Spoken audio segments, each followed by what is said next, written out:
Hey everybody, it's John Wolpert here with the Baseline Show.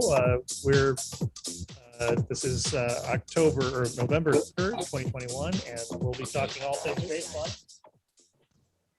baseline. We have a small group today: Sonal Patel, Andreas Freund, and our always good friend Mark Haddle and Jonty Needham. We're going to be talking in honor of the fact that it's NFT Day in New York City. We'll be talking a bit about NFTs under zero knowledge and baselining and what that has to do with NFTs. We'll be talking about Sonal will be giving us some updates about the state of the work with the Baseline core devs team, which is really rocking and rolling right now. We had a great meeting this morning. I think that newcoming developers are just going to have a great experience getting involved and figuring out, being able to just quickly snap like a snap, knowing exactly how to put together a baseline project. I think that's going to be exciting. I think everybody's on board with that. So Sonal, get ready for kind of a report on that. Jonty, would you like to say anything? Or by the way, they can't see you on Zoom or on YouTube. Unless you put your camera on. That does not mean you have to put your camera on, just so you know, you can't be seen. Nick Kritikos, our good friend, maybe you can tell us some things about what's happening in DeFi and blockchaining or baselining today. I'm not sure you're ready to spill all the beans, but maybe you can tell us a few things. How are you guys doing? Hey, Mark Haddle. Hi, your camera works now. Awesome. Exactly. It wouldn't be the same show without Mark Haddle. Thank you. Really wouldn't. So it's good to see you all. Good to be seen. Yeah. I've missed this show certainly last week, maybe 2 weeks. It's been so busy. You've been a little busy. Yeah. And I saw somebody tweeted something that you were saying the other day, and it made it was like lots of people were like, go Nick Kritikos. Well, I presented an update on the baseline protocol to the Web3 EEA London meetup last Wednesday, which is why I wasn't here for the TSC announcements. And congratulations to all the new TSC members. And that went pretty well. It was just kind of a 20, 25-minute kind of overview around the baseline protocol, base ledger, and kind of what we're seeing in terms of adoption and the specification and all of that. So it was pretty well received. Very cool. Yeah, thanks for that. And I think you're going to the tomorrow. Tomorrow. I'll be in Santa Clara at an IoT conference at the Santa Clara Convention Center if you happen to be around. Also at 2:00 Pacific is my presentation where I'll be talking about baseline to an IoT crowd and going to be leveraging all of the wonderful assets this community has helped put together, from the little bit video to the enablement deck. And basically going to be trial ballooning some of those messages. So it's going to be fun. Yeah. I actually get to leave my box. Awesome. Hey, it's terrifying to me. I'm used to my box. I'm like, somebody was like, hey, I want to come up and see you in Raleigh. And I'm like, no, I was like actively, trying to convince them to stay where they were. I was like, no. I don't actually exist. Isolation is good for my mental health. Yeah, I know. I'm kidding, of course. Yeah, but I get plenty of face-to-face stimulation with the kids. That's all I need. But yeah, no. In fact, I did go up to that EMY conference a few weeks ago in New York, and that was super fun. Boy, they're really good at conferences.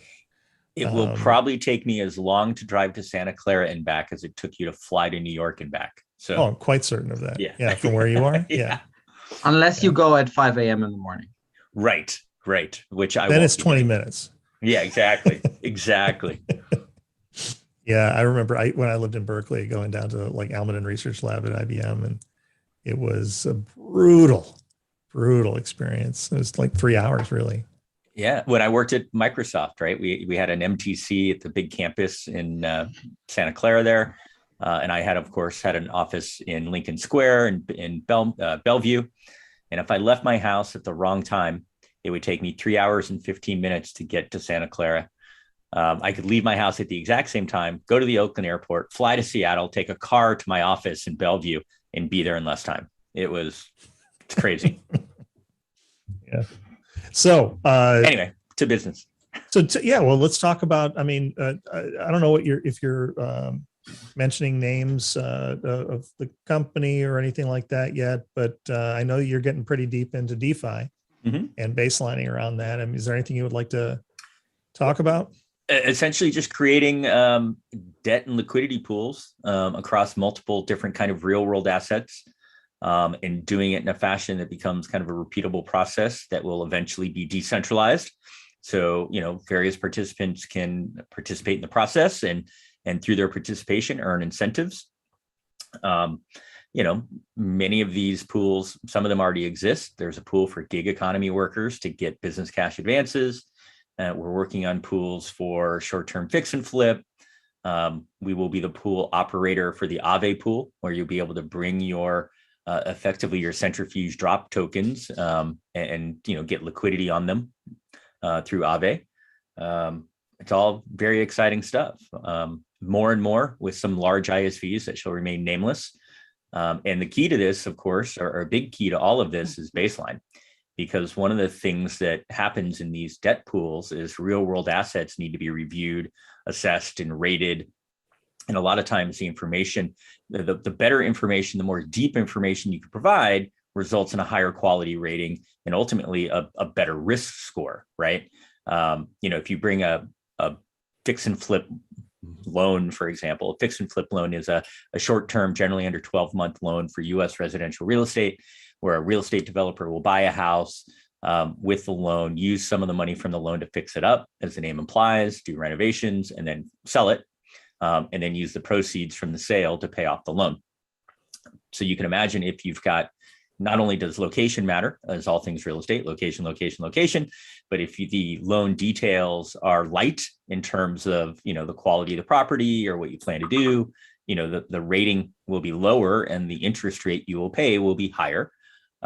However, if you have better information, the rating will be better and the rate will be lower. So as we start to work with more and more kind of commercial customers, looking at things like trade finance and automotive loans and floor planning and all of that, baseline becomes really critical, because you're not only taking the word of an individual, the borrower, but you need essentially verified information for their downstream assets and their suppliers and all of that as well. So it's a baseline.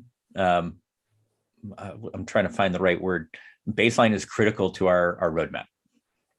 Yeah, compliance is a big deal, right? Absolutely. Because if you don't have, you need to be able to prove some things about those assets, but not everybody wants to just hand over the raw data, right? So That's it right. comes back to that same story that is, to my mind, so easy to sell at this point, which is, we need to prove that we have the same information, and we need to prove attributes of that information are what they are and that they're correct, but without giving up the actual information, right? That is effectively the That's point right. of baselining. Right? And the fact is, many of these financial vehicles, whether it's commercial paper, accounts receivable financing, whatever you want to call it, exist today, but they exist largely for large companies that can afford it, right? Because it's expensive and it's kind of a heavyweight process.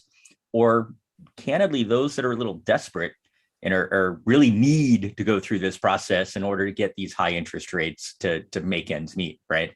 And what we're trying to do is through this borrower optimization protocol, is to improve the efficiency and reduce the cost and ultimately lower the barriers to entry, so that companies can take advantage of these capabilities, much more on a much more egalitarian basis, and much more kind of as a matter of, their standard business, right? It's not, I only take my troubled business here.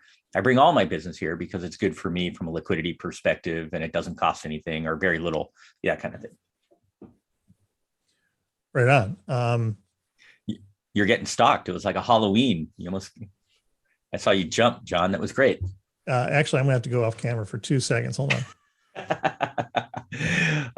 And Nick, Jack asked in the chat, will this all be fully regulated? Absolutely. Everything we're doing is along the lines of regulation. And as the regulations evolve, we will evolve with them.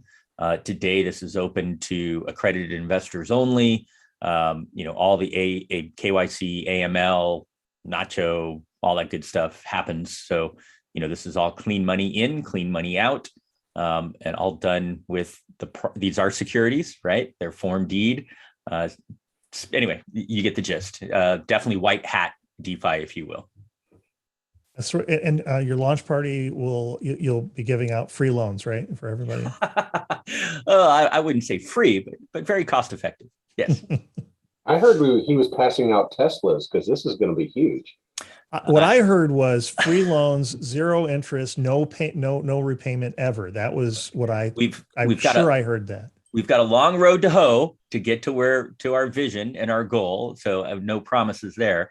But as an example, one of the borrowers that recently, they do essentially business cash advances for gig economy workers. The rates that they offer these workers are better than payday lending. It's even better than the rates that Uber offers if you do the calculation on your get paid now on Uber, right? So getting paid in real time on Uber costs you money. What are you proving there?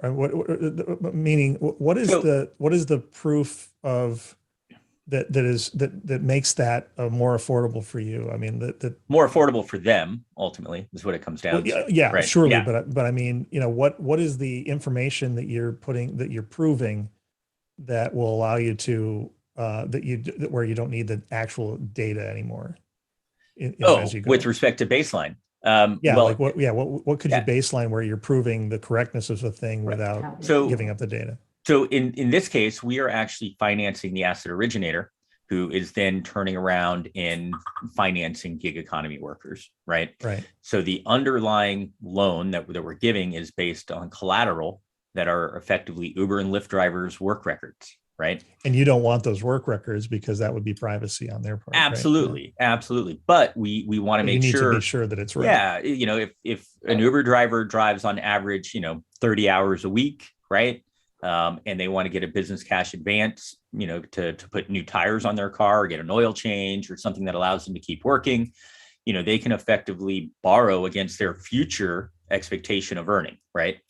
That's great. I need to know that they've worked 30 hours a week for the last year consistently or whatever, that kind of stuff, right? And being able to verify that without actually knowing that it was, Mark Haddle driving these hours on these dates and, he had these sick days, all of this kind of information that frankly, you run into HIP on some of that, depending on where you go and all the PII. We don't need that, right? We just need to know that it's verified, real, and baseline. I can't believe you outed Mark on his Uber driving. But Sorry, Mark. I was just using you as an example. I didn't want to say John Doe or whatever. Indeed. If you only knew how much of a car nut I was, that actually is not far off. So I've thought more than once about just doing it for fun, like buying a Tesla and just driving it around for people. Yeah, well, I highly recommend buying a Tesla and driving it around. I can tell you it's enjoyable. In my family, we jokingly call each other Nuber, Duber, depending on who's driving, right? If I'm driving, it's my kid's Nuber. So Nick Uber, right? I'm picking him up and dropping him off from school, and anyway, we digress. I feel you. Okay, so the bottom line though is that baseline enables deep financial kind of reconciliation so that you can really, we use this example all the time, right? A cotton farmer, is producing cotton, needs short-term liquidity to help make ends meet, right? For whatever reason, they're actually supplying cotton that goes into shoelaces that go into Nikes that ultimately are sold at Walmart. Well, if you're going to offer a loan to that cotton farmer and you're just looking at their cotton farming business, you're going to offer it at one rate, right? However, if you know that they are ultimately linked all the way to Walmart as the ultimate creditor or buyer, if you will, their rate will be much better because you know that there's, it's a solvent business all the way, multiple steps. So deep financing. All right, I'll shut up. You got me on a roll there. Great. That was super cool. Question for you. So you're obviously from a baseline perspective, it applies to many of the traditional enterprise processes or processes that are happening within enterprise ecosystems at current state. Where do you see some of the opportunity of which that you guys are working on from kind of this, as the Web3 world is coming to life here, like, do you see some pools relative to areas of opportunity in which we think the baselining world can converge with kind of the emergence of this Web3 world? I do. It's funny, as I've gotten into this real world asset thing, right? You start to see assets everywhere, right? Oh, my pillow is an asset. My, the money I paid to PG&E every month for my electricity, that kind of thing is an asset, right? And you start to see these everywhere. Your JPEG that you kicked out in an hour Absolutely. and a half of Photoshop. Yeah, it's all about property ownership. Absolutely. But as we talk about kind of the direction that we're going with the borrower optimization protocol and essentially DAOifying it, right? Our vision is for this mechanism, this protocol to become a DAO, so that if you are well-respected risk assessment person or risk assessment company, or if you're an underwriter and you want to participate in these pools, right, you can do that, right? So it's not only necessarily just baselining the front end, it's kind of baselining the back end as well, that becomes more and more critical as we seek to decentralize. Very cool. So one last comment here is like, and which is actually really, really super critical for about 2/3 of the world population, is the access to capital for farmers, especially farming co-ops in the developing worlds that require typically loans, bank loans, for the seeds for the new crops, and they're typically scammed there. And they are typically required as collateral to put their actual crop up. So the interesting thing is it's almost like a futures contract. Yeah. Exactly. Can we? It's like giving them access to basically Fed funds rate capital without the scamming. Isn't that sort of like the next big opportunity in agriculture to untether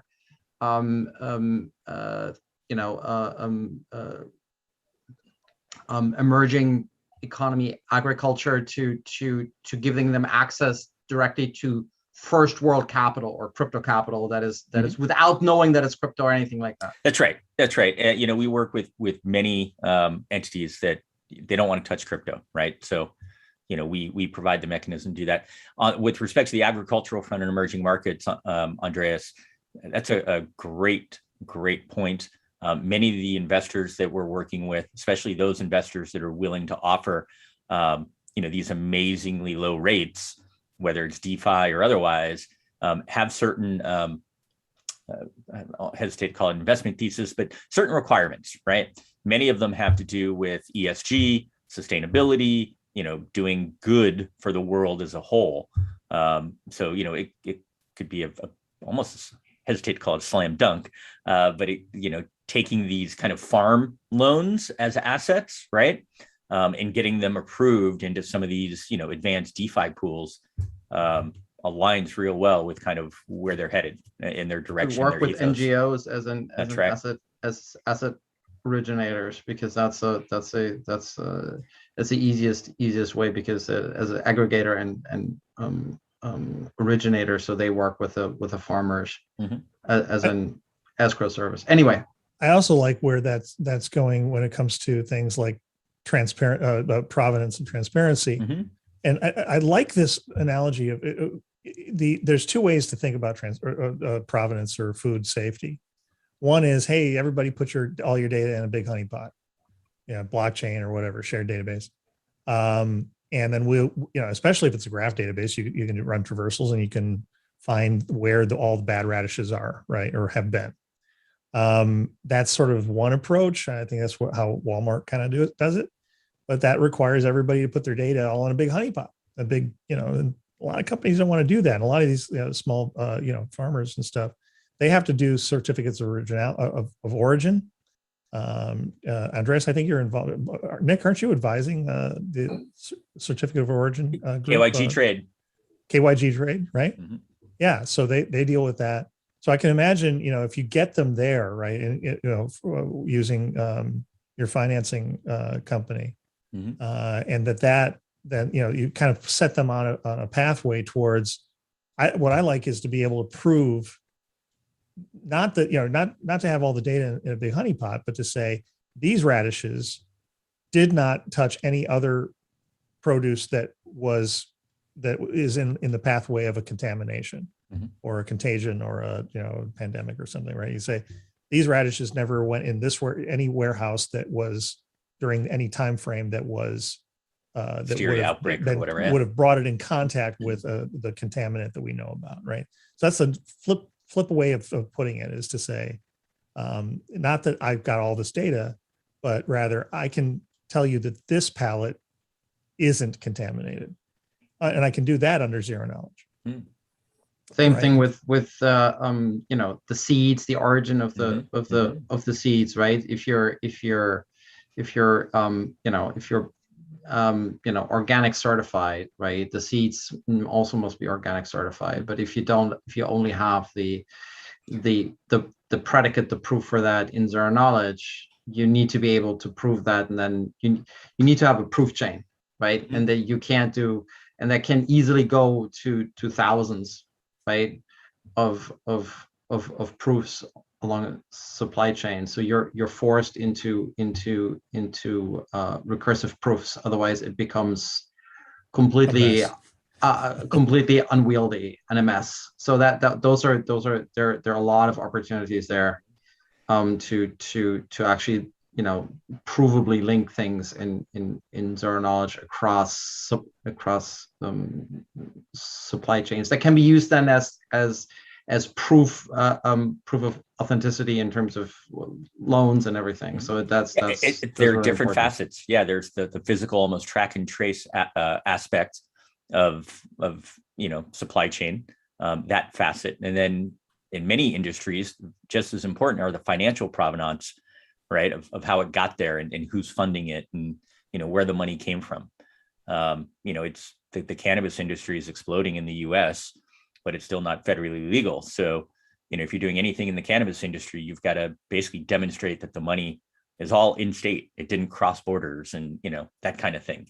And not only that, but for organics, right, and the supply chain of the marijuana itself, the cannabis itself, is it organic? Is it from a licensed, grower, and all of that kind of stuff. So it's fascinating.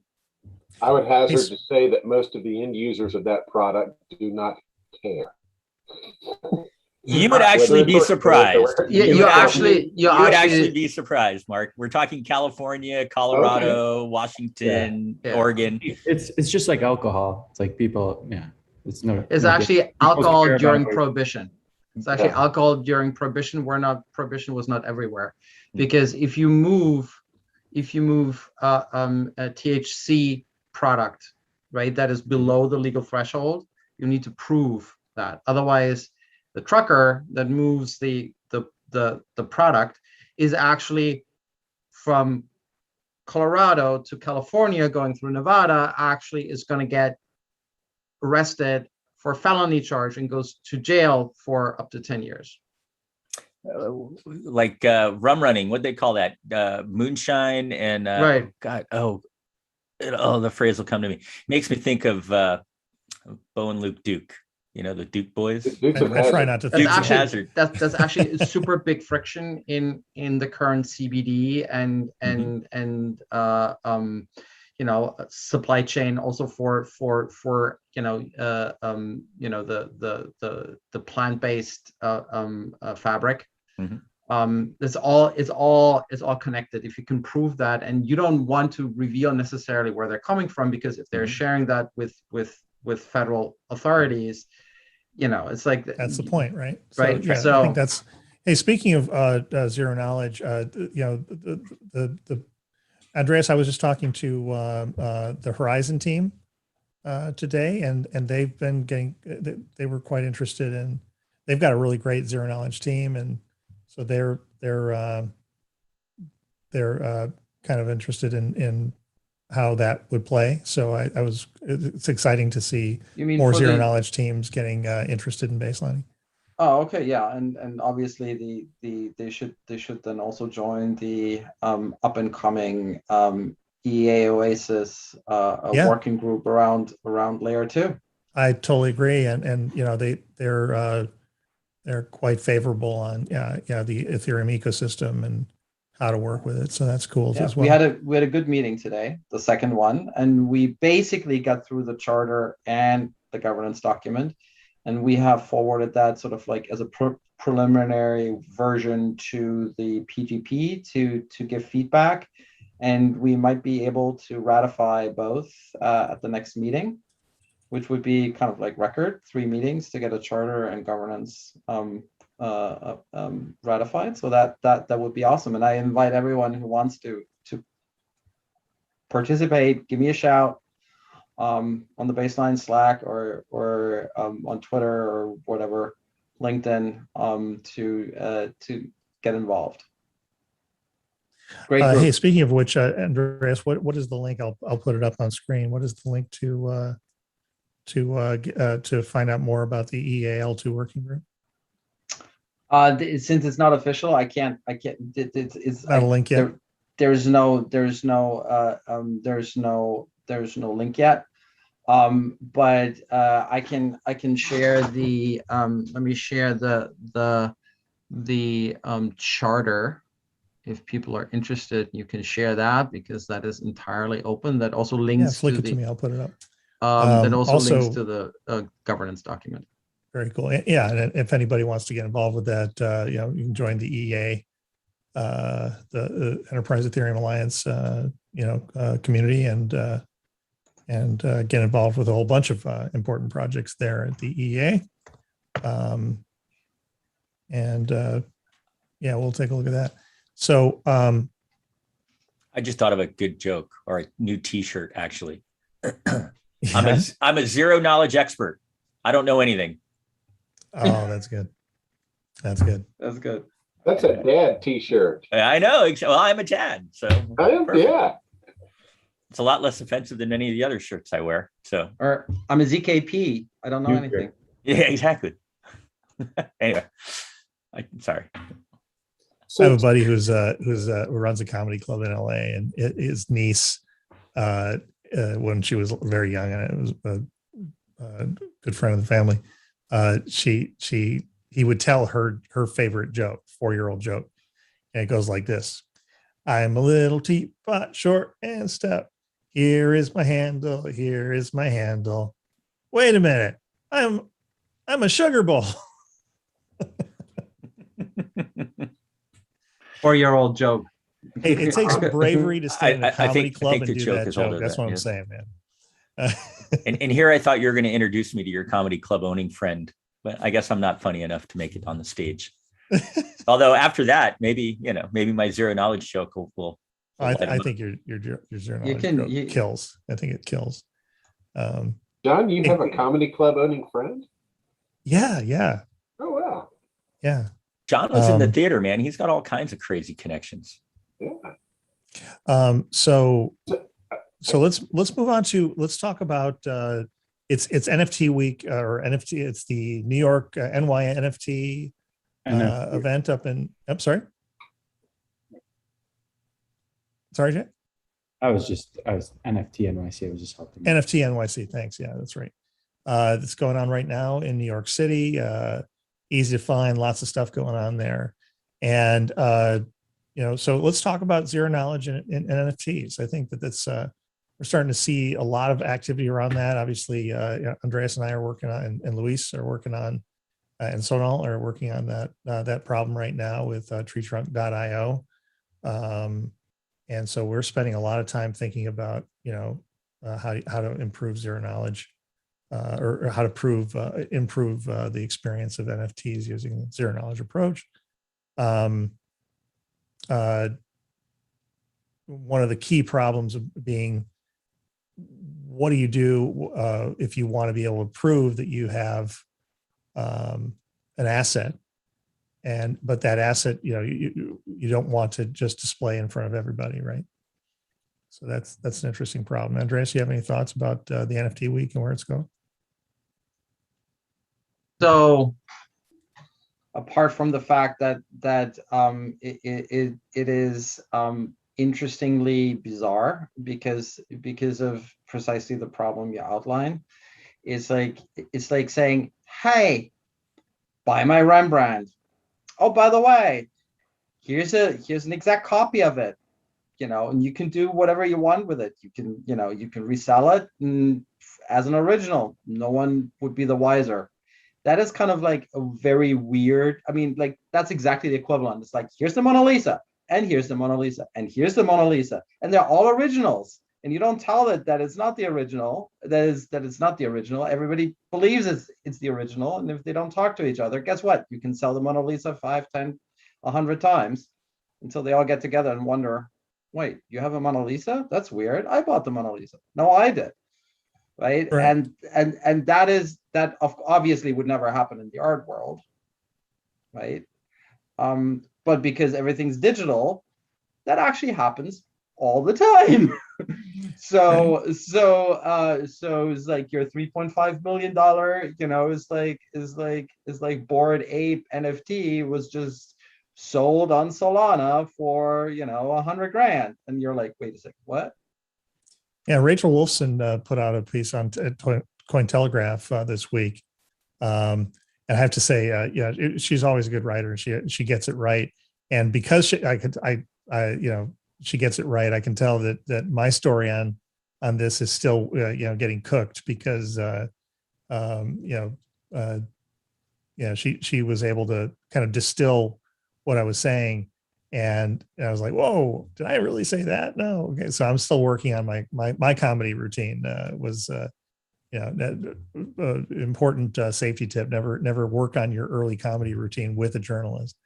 So not a good one. And actually I should apologize to you, Andreas. I think I was a little early in talking to the press about Tree Trunk, but I mean, she got a lot of the, she got it right. It was just, very early for me to be talking about it. So That's perfectly fine. So we obviously see a ton of value. I obviously don't think that all NFTs are securities, for example. That's not, and I'm not qualified to make that comment anyway. Actually, you're actually not 100% wrong because promotional material for pretty much every single major exchange, and people who are then therefore utilizing those exchanges are promoting their art as value gaining, which means you pass the Howey test. Welcome to the world of securities. You just need to file a Reg D for your. But neither you nor I are securities lawyers, and we will leave that to people that know what they're talking about. So no, but let me put it this way. And this is my story. It was back in 2019, and he might forgive me for saying that. We're sitting in Toronto over a beer and with other folks around scalability of. By the way, just a word of warning. This is a live show, so I can't take anything you say back. So just. I know. So anyway, it was it's like we were talking about, it was still during the crypto winter, but people had made, they were launching products, and they were launching tokens and things like that. And it's like, and it was like, it's like probably a good idea to lawyer up, and a couple of people who were there, they were like, yeah, that's probably like I said, it's not my business to be talking about that. So the important point is what do we do about new business models for artists beyond just hey, here's my NFT and buy it because it might go up. Jack, you got it? I just got some questions to kind of probe this group. I think it's important. We see the opportunity from a baselining perspective to add a lot of value to NFTs, the creation of NFTs. We're at the forefront of the adoption of Web3 in the enterprise, smart contracts, NFTs. Where do we see new NFTs being created in the enterprise? Not just like, from the announcement of the McRib per se, but like a little bit more in depth there. I'm interested from the group if there's been anything that, you've come across recently that you were like, well, that's a very interesting dynamic from an NFT perspective. Nick, you were mentioning that a lot of this comes down to property rights in some way, shape, or form. With these real world assets, a lot of things can be seen as these, what are just various forms of property rights. And I'm just curious from the group as to any recent NFTs you might have seen. Well, I'll tell you something that might be a little, I mean, this isn't going to support the narrative, but here's the point. I remember, Nick, you probably remember, Andreas, others, you remember the rise of the XML wave, right? XML was a big deal.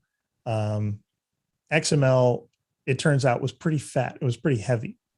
And so there was a lot of promise in, standardizing things using XML. I had half my team was working on XML in those days in the late 90s, early 2000s. It turned out that it just was inefficient to manage. It was too heavy. And so a lot of business processes that we hoped would go with XML, it kind of gave way to other things later on, JSON and other things. I wonder if NFTs are going to suffer a bit from the same kind of problem. Packing something into an NFT and putting it onto the world's least efficient state machine seems like a really heavy duty way of like keeping track of your palette or keeping track of your serialized lot of pharmaceuticals.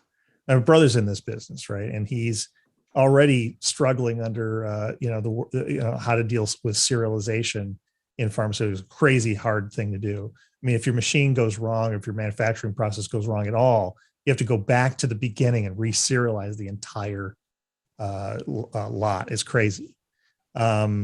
So all of that requires extraordinarily high efficiency systems, resilient, changeable things. Permanence is not. You want to be able to timestamp things. You want to have assurance that that things haven't been changed, but you also want to be able to change them quickly in the middle of the process. NFTs are not good for that. So, I respect, Ian Wise big on NFTs and stuff like that. But as long as you don't go so far as to say, okay, I'm going to put my data in the clear into an NFT and put it on a blockchain. If you say I'm going to put a proof of my data into an NFT, okay.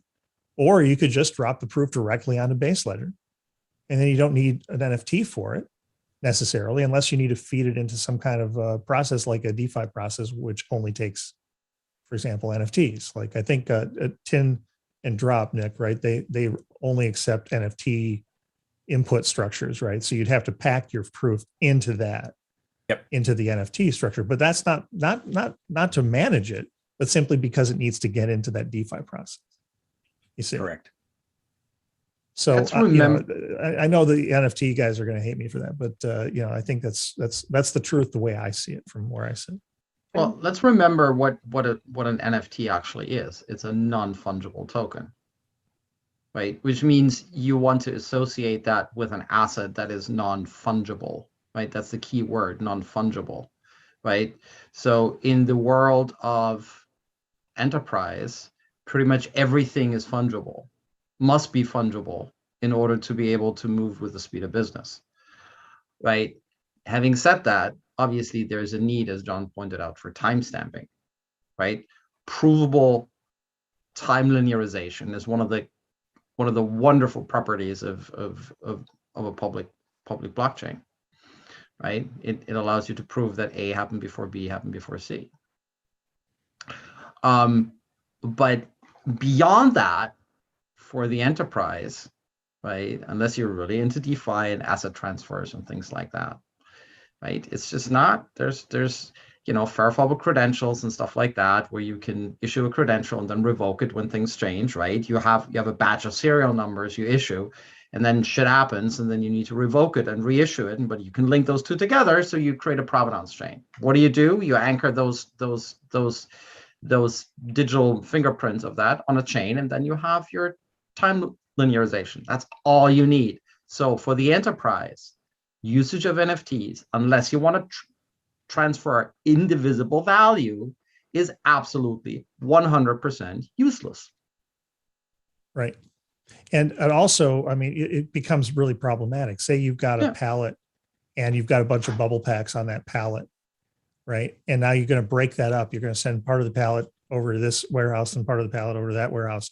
If you've got, the whole pallet on an NFT, you've got a cardinality problem. And you then have to deal with that, right? So you have to pre-plan, okay, well, what's the smallest unit I'm going to NFT here? Well, it can get pretty crazy at some point, right? And brittle. So yeah, NFTs are cool, just got to use them right. I mean, where you can think about it is around IP and IP transfer, right? And collecting different IPs into a new IP, right? So creating a collection of indivisible things, which are certain IP packets that are representing IP. That makes sense, right? Sure. Because that's provable, and you can build collections where the collection owns the IP where you package it, and that's actually not a stupid thing to do, right? Because that is not going to change, right? I mean, you might create new IP, right, where you have derivatives of that, and then it's great and easy to collect, because then you create collections of collections of collections, right? But otherwise, it's great for digital content and derivatives of those, like prints and derivative music and it's like streaming of videos and stuff like that. Great stuff. Right, right transfers and things like that. Otherwise, meh. Right on. So, hey, I see that we got 15 minutes before the top of the hour. And again, folks should go to baseline-protocol.org to learn more about this stuff.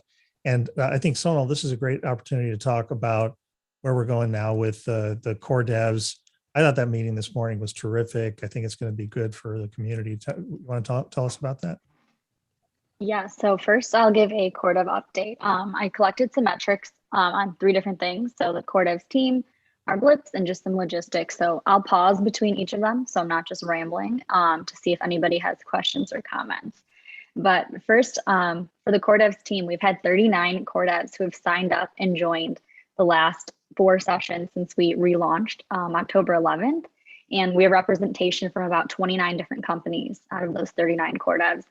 And we've had an average of 23 attendees per session. So I would say that's a major success within itself. For a standards, but for a sleepy old standards body, that's outstanding. That's crazy. That's really good. All right. So also now our core devs are officially heads down working on baseline improvement proposals. And we have 5 that are officially logged on our repo, and up to 7 coming in the next, 2 additional ones coming in the next few days. So we have about 15 core devs working on those different proposals. I'm going to quickly walk through them just so everybody has an idea on what's being worked through. So blip 1 is related to the ability to baseline without the need for zero knowledge.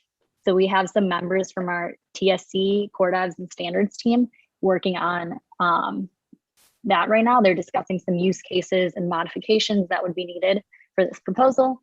We have blip 3, which is reorganizing our GitHub folder structure to make it easier for core devs and various businesses or anybody who's looking at our GitHub to easily access integrations, reference implementations, or examples.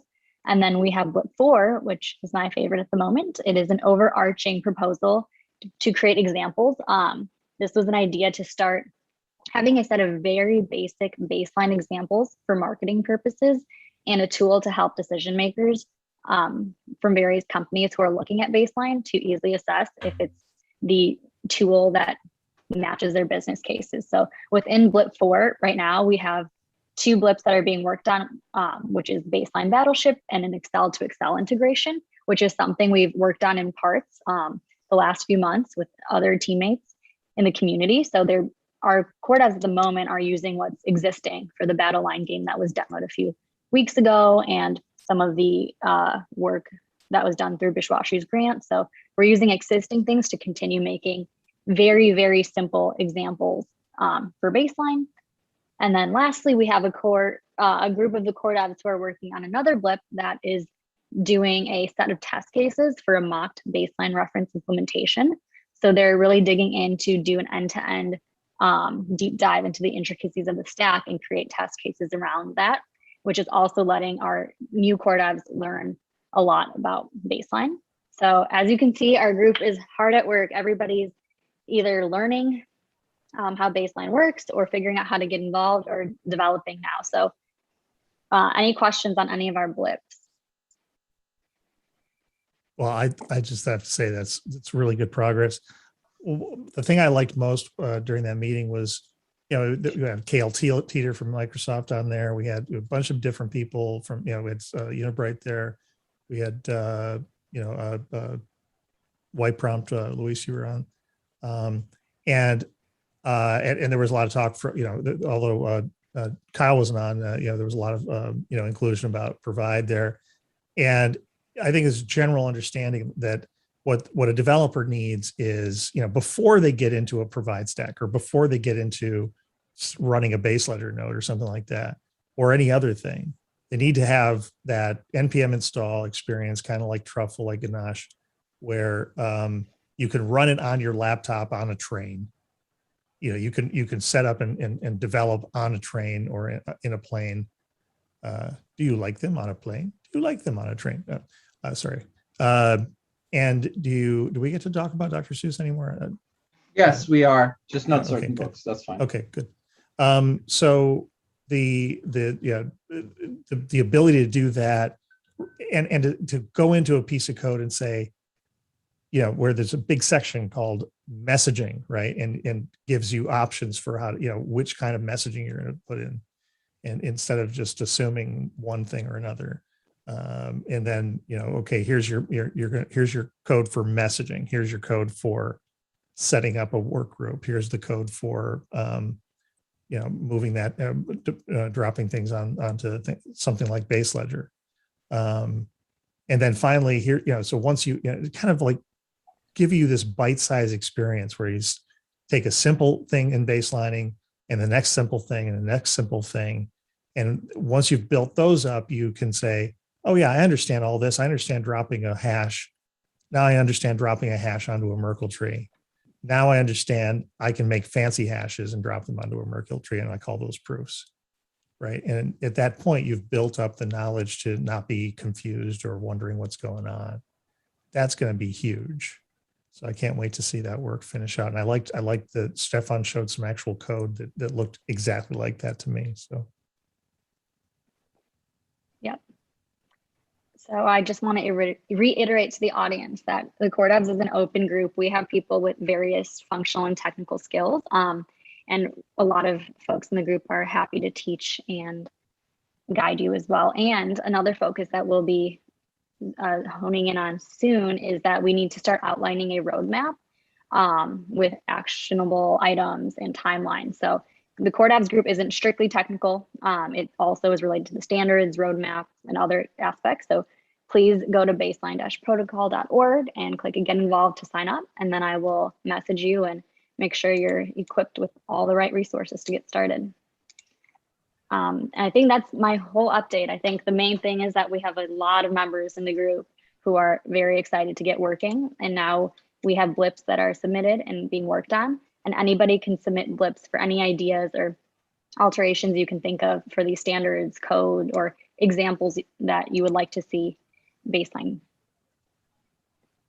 Thanks, Sonal. That's great.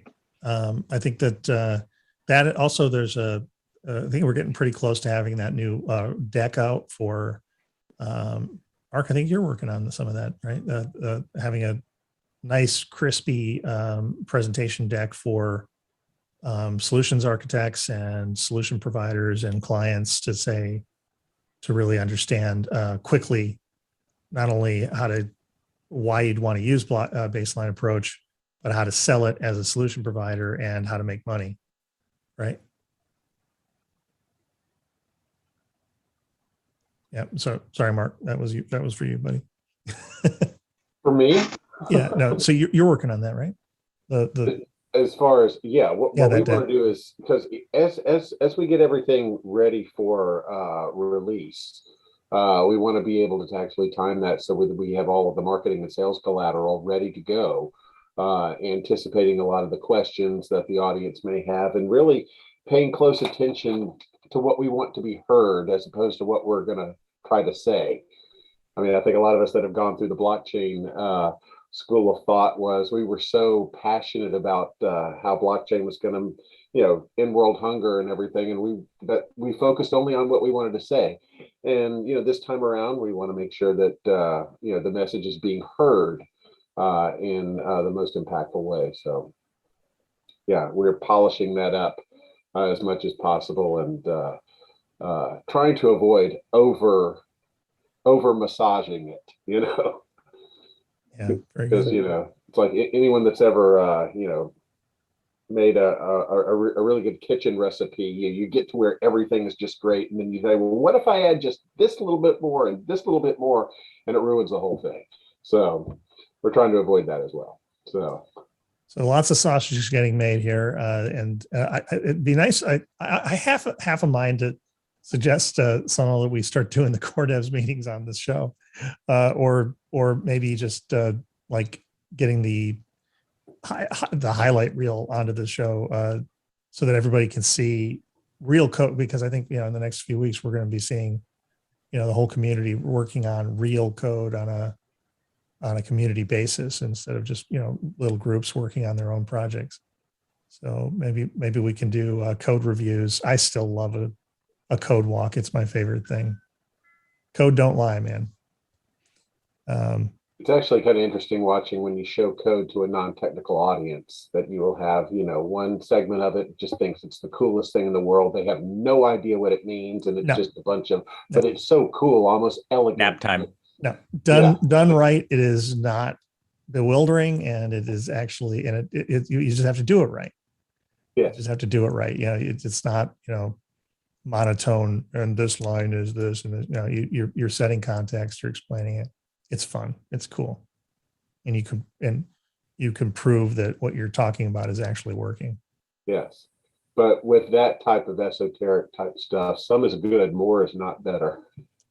Yeah, fair. Yeah, you got to jump in and out. It's like I say, it's like Star Trek speak. You want to say, well, the dilithium crystals are not in alignment, and we're not going anywhere. And the people that don't know how about this, the technical stuff will hear we're not going anywhere, and the techies will hear dilithium crystals and be happy and nerd out on that.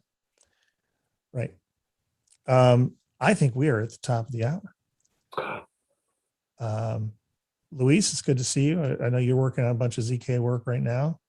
I think you're working on MetaMask and trying to figure out how to get MetaMask to work with a zero knowledge circuit process. Isn't that right? Yes, that's right. I heard there's a new framework out of MetaMask that could help with that. Is that right? Not really. Snaps. Yeah, snaps. Yes, it's part of the code that you can add some kind of plugin or personalized code, so MetaMask can do other things than just what it's doing today. Is that going to help us? I mean, it's important that as we've learned, for most zero knowledge circuit work, you need EDDSA signatures, and MetaMask currently runs ECDSA. And without going into the details of the difference, we need the EDDSA. And so having a simple and elegant way of getting that is important. Do you think that that's doable? Yes, there is. In the past, there is a plugin that we were able to sign for ZKP, but it's out-of-date code, and I'm moving this code to this new MetaMask snaps, so we can reuse this code. I don't know. That's kind of an important contribution. I'll make sure folks know. That's cool. I would also like to add something here, and so that's sort of like the dirty little secret of ZK layer 2 protocols.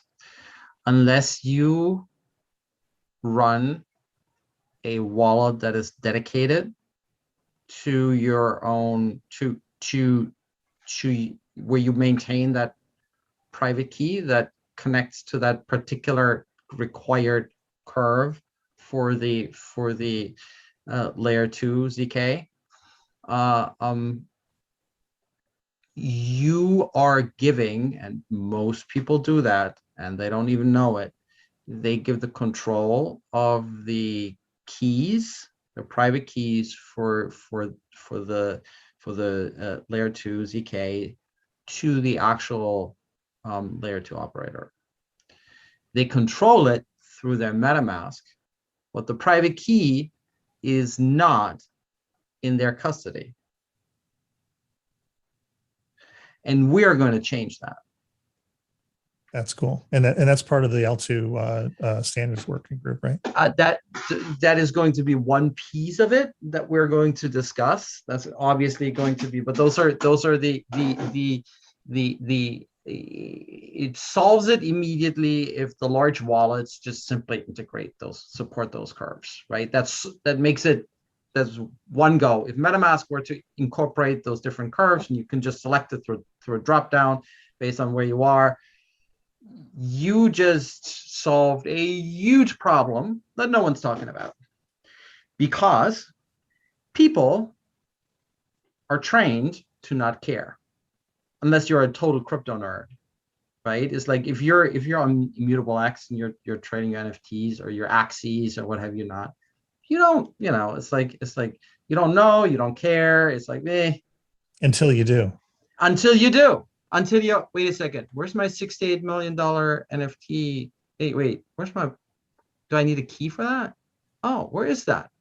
I don't have it. Are you telling me I don't have access to $68 million? You That can would take kind of that away suck, from me. yeah. Yeah. Rug pull. Just saying. Rug pull. Rug pull. That's our Rug pull, my friend. all right. Hey, I gotta run. I'm actually gonna go and say hi to Paul Brody right now. So I'm gonna go. So shout out to Paul Say Brody. hi. Yep, Say hi to Paul. I love talking. Paul. Like Hi, that. Paul. Hey, Paul. We love you. His tweet the other day with his team lunch was really funny.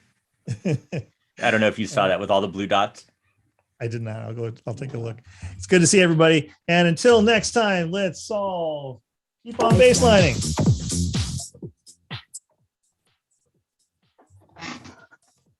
Yeah, Grant.